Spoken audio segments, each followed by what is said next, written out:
It's a collective effort. It's a lot of credit needs to go to everybody at the football club, from your ground staff to senior management and kitchen ladies, security personnel. We've got an incredible football club, and fortunately, we've got an incredible group of supporters that galvanize and support us every day. We've got an incredible group of football players, and so it's a collective effort, and you've got to give a lot of credit to everybody that works very, very hard and tirelessly in the environment. Coach, there were a few situations where... Hello, Skipper. Coach, how are you? Fine, and you, sir? Congratulations. Thank you. There were a few situations where I think there could be a goal, Peter. Yeah. Chest next to the goal line, and then some touch from Shishi that puts him through. But I couldn't count shots that were going straight at goal. 17. Not that they weren't any. Yeah. But they were. It looked like the players would rather pass than actually take a shot at goal. What's that down to? And also there were these passes that were happening mostly on the Why is that when there's more chances to shoot than to actually? I wish I knew, Skipper. I wish I really knew. You watch football, I mean, these things. Today, I think in the final third, we had a little bit of anxiety. And I don't know what happens, but that's why I can write it off very, very quickly, because it's unlike us. On another day, Cassius makes a better first touch and opens the body and takes a shot. Today, he closes the body and looks for a combination. On another day, Mshishi opens the body and takes a shot instead of looking. Neo makes better decision to not go to his right but come to his left in one of the situations. Peter has a better touch on the diagonal, so I can write this. It's football. This is what makes the game so interesting. You never know what to expect. So what we can control is the performance, is the schemes, and with us is very clear. Our build-up schemes are very clear, and today much safer, much more controlled, less errors. Modiba was so good today also, and he's so important for us with the build-up. Debza was good. Sometimes we can find the diagonal pass a little bit more instead of finding the vertical pass from one half space to another, but we can find, for an example, Newa to Allende or Zeta to Allende. But listen, today I was happy with the performance, happy with the intensity, happy with the passing and the movement. And maybe it's also my fault, because when I analyze the games, I say you could have passed instead of taking a shot. How many times do you see us come to the final third, and sometimes instead of making a pass, we shoot? So maybe it's my fault also, because I encourage a little bit more of the extra pass and the extra pass. But okay, good. Yeah, I was happy with the performance actually. And on another day, to be honest, we make better decisions. So very easy for me to write this off. Just a minute, also. Sure. Good evening, Coach. Good evening, Carol. This is probably going to just be a long question because I want to give the context. Sure. In regards to what you said a couple of weeks ago with the 16-year-old Mabena. Yeah. Coach, I had an opportunity, I think a blessing to partners to watch Keith Remy to training for 3-4 years. On a Monday morning, he comes, trains with his left, Tuesday with his right, unbelievable. Wednesday with both feet. Saturday scores against Fexia, and you said it reminds you of him. Can you just maybe take us extensively at what is it that you see in the 16-year-old Mabena for you to confidently say that he reminds you of possibly one of the greatest talents this country's ever seen in the ring? Is exactly what the context you give is the ability to go left side, right side, and at speed. And Mabena has but you saw the clips. I mean the drop of the shoulder and then a dynamic change of direction. But that like this it's not a lot of players have that, and it's a small detail, but it's not a detail that's very, very easy to see. Watch the 2 assists he makes for us in the TDC. Second one. Yeah, look at even the ball he plays over the top.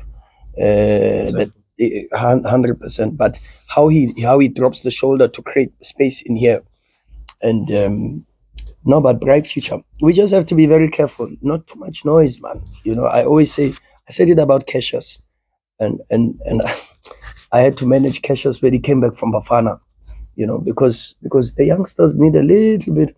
They need a little bit of protection. We are not a country that is known to produce world-class talent at a very young age, and there must be a reason for that. There must be a reason. It should not be, oh, but we don't have the talent. There must be a reason why our players only reach a very good level of performance a little bit later. But football nations produce 16-year-olds, 17-year-olds that are ready to perform at this level, you know. But why don't we do that? That should be our question. And sometimes we overhype. We see one good game and then all of a sudden, oh, this one. No, a little bit. You've got to do this. How many years has Tembazwane been doing this? And so today you ask me more about Mabena. You should be asking me about Mshishi. Do you know what I mean? You should be asking me about Peter. Peter's level of consistency for the last 4-5 years from Highlands Park, Sundowns, the number of goals. Peter is on 98 goals. Why are we not talking about Peter? Why are we talking about Mabena? We should not be speaking about Mabena. Mabena has not done enough to be part of this press conference. Quiet, and focus on the people that for many years have reached a very good level of performance. Otherwise, we kill these talents. We kill these talents by overhyping them, and then they think they've arrived all of a sudden, and then what happens? Is the curse of the rising star. You know, the rising star it sounds cliche, but it's true. It's the curse of the rising star. You look at the star, and they say make a wish before it disappears. But it has to stay there, and real stars shine true and bright in the dark skies. It's not a and then all of a sudden we have to ask ourselves that question. Very cool. So I was mad on Twitter for saying for caution we must know what happened. Well, you can use me as your shield, because I'm not on Twitter anymore. So I tried, but use me as your shield because I'm the one that's advocating for that. I'm saying, easy does it. South Africa. I would have loved to see Cassius with the under-23s, not with Bafana. I would have loved to see Cassius with his age group going to Congo and helping the team to qualify. That's what I would have loved to see. But South Africa, man, our beloved country, guys, is let's easy. Let's talk. Let's talk about what's happening with where we're going, where are we, and what level has been set, and then we go. But it's very difficult. It's a very difficult topic. It's an emotional topic because yeah.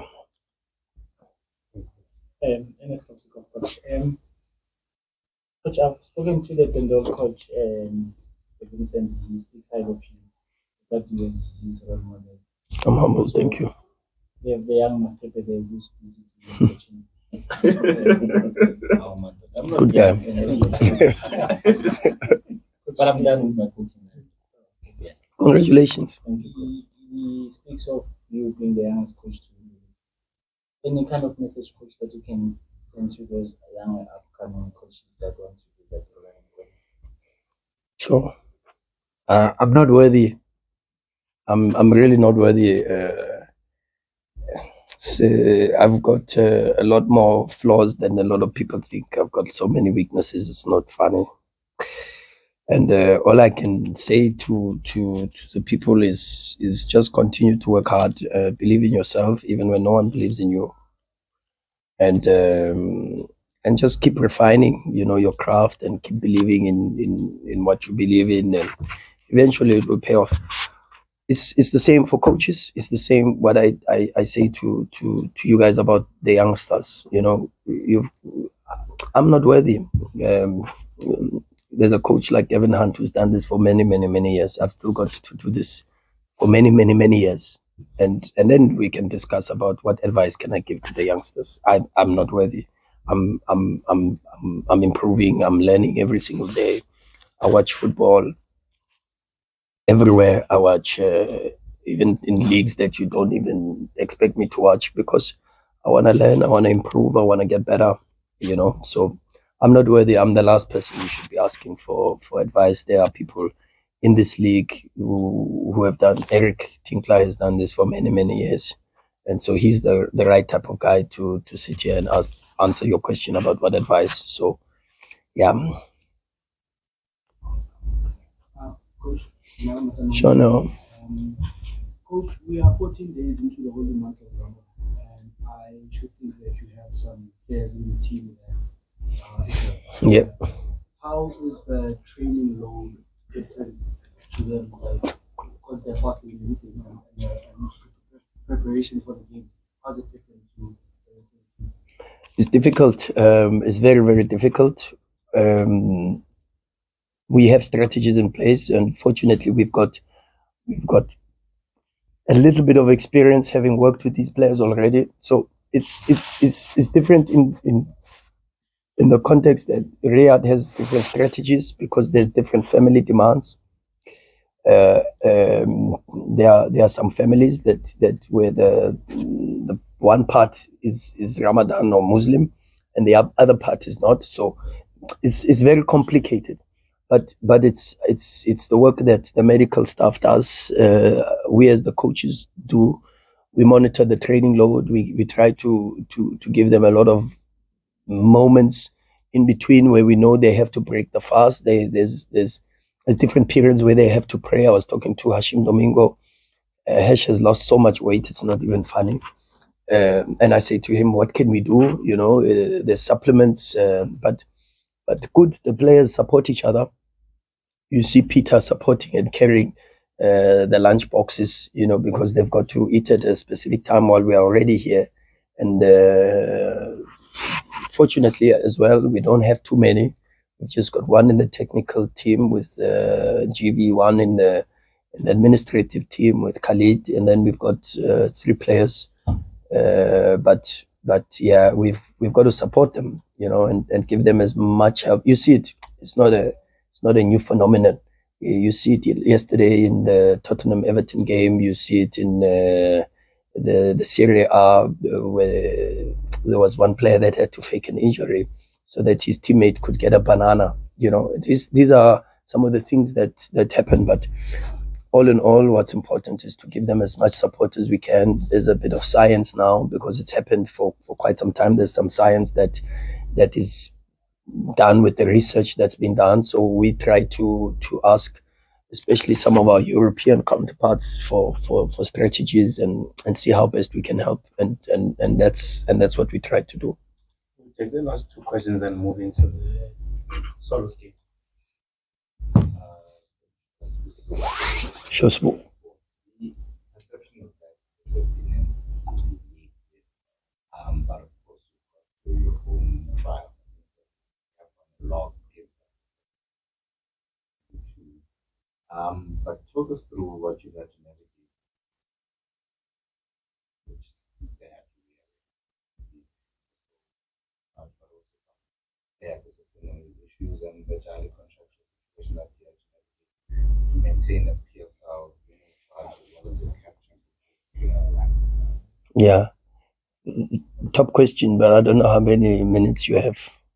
It's got so many intricacies and so much detail. Maybe we should park that for the end of the season. It's a top question, but I would like to answer it at the end of the season. We can allow an additional question after you then. Okay. Congratulations on the victory today. Sure, come. Kamakolo from Soccer Laduma. You spoke about wanting to see Cassius play with the under 23s. With Sundowns having so many players to the Bafana setups, at the different age groups is, and particularly the senior team. Are these conversations that you have with Hugo Bros? Do you guys come together and discuss potentially about? I know it's a setup in his camp, but for the sake of the cohesion of both of the sides, are these maybe conversations? No. I just respect his space, so he knows that if he needs to speak to me about anything, I'm available. I try to support the national team as much as I can by watching the performances of the players. After the performance in Orlando, you can ask the players. I gave feedback about the performance individually. Also tried to help with the motivation to make sure that they are at a very good level to go to Libya and win. But that's as much as I can do, and I do the best that I can with a little bit of influence that I have, and I don't want to go too much into his space because I know what it's like to be a coach. I know how lonely the job is. It's a very lonely profession. It's a profession that is very difficult to be in. In the good moments, there's a lot. In the very bad moments, you are alone with your thoughts, with your decisions, with the results, and it's a silent killer. This job, it is a silent killer. This job, it's just so appropriate. It really is very. Owen Hargreaves said to me during. It's so true. Owen he's got so much, and he was coached by some of the best coaches in the world. And I said to him, but why do you not coach? Because you've got so much detail. And he said, because this job just demands and takes so much from you, your social life, your health, your finances, that's what he said to me. He said, I can't do this thing. And he has huge admiration for people that do it at this level. And I tell you honestly, it really is a difficult profession. But it's a profession that comes with its benefits, but also comes with a lot of other things that a lot of people don't know. You are not look around the world, and honestly, just a few months ago, Conte was in hospital for a surgery with his health, and how many coaches have you now heard have had to go under the knife? And not necessarily because of the profession itself, but also because society is changing and the diet and the pressures of this. So it's such a difficult job. It's not even fun. I appreciate it. Sure, kids. Personally, I enjoyed the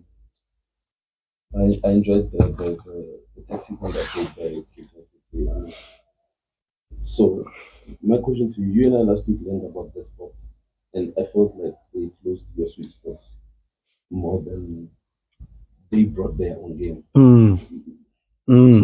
So I feel like Coach Eric, in a way, forced your hand to not allow you to play, but force Sundowns to consume into what he wanted to do. As a coach, obviously, sometimes when you win, you have so many other things that you do. When you don't win a game like this, and you said today's performance was good, do you enjoy these type of challenges to say, how do I better put my game plan against it? Yeah, the very seldom do we finish a game at Sundowns with substitutions in the pocket. We had one more stoppage and we had 2 subs, and we didn't make those. And that should give you reasons. Sometimes substitutions ruin things. No, seriously, because the intensity and the tempo. This was a very good Cape Town City side with very good players on the pitch and big threats on counter-attack. Big threats. But how we dealt with the counter-attacks today was actually the best I've seen probably this season. Apart from maybe the Pirates games, but really this performance, the compactness, the ability to be very aggressive with the safety net. We call it the safety net, which is the first line of rest defense and the second line of coverage on the rest defense. And Toby and Grant were very important for us on that, and then Modiba is important on that, and then you have possibilities of Debza or maybe even an Allende in that space to assist. But look, I can't talk about the opposition tactics. I can just talk about the personality of the team, and I liked the personality of the team today. I liked how the speed at which we moved the ball. I liked the different dynamics. I liked we went to the side. If we couldn't get in, we went into the half space. When we tried, we looked for the ball over the top several moments. We looked for the ball into the 10 at several moments. So I like the different ways we tried to break down the block. And it's not easy. And immediately, first 5 minutes already, Allende looks at me and he shouts, "Coach, it's a back five." But it wasn't necessarily a back five. It was just a back three that was a 2.5 with Mark van Heerden. But Gonzalez's athleticism and work ethic helped them a little bit to allow Mark to be a little bit narrow. And then because Mark could be narrow, you could have Mark, you could have Phyllis, and then you could have Cupido, who managed the half spaces. And then that allowed Mukeke to jump out and to put a bit of pressure, and it allowed Notata to jump out. We did that very, very well when we invited them to press Modiba and Tebza, which is our first line of build-up. And then we could find the space behind and win the back of the midfield. But as I said, we were too anxious in those moments. We're not a team that is really used to having a lot of space in that. So then they reinforced a little bit. Then they took out the striker and they went for a midfield three. And then they had an extra number. So it made it more important for us to go wider and use Sailor a little bit more. But then from using Sailor, we couldn't make the second run through the center half and the fullback because they had an extra center half.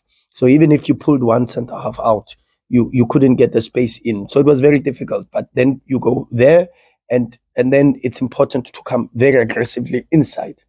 And we tried to do that today, but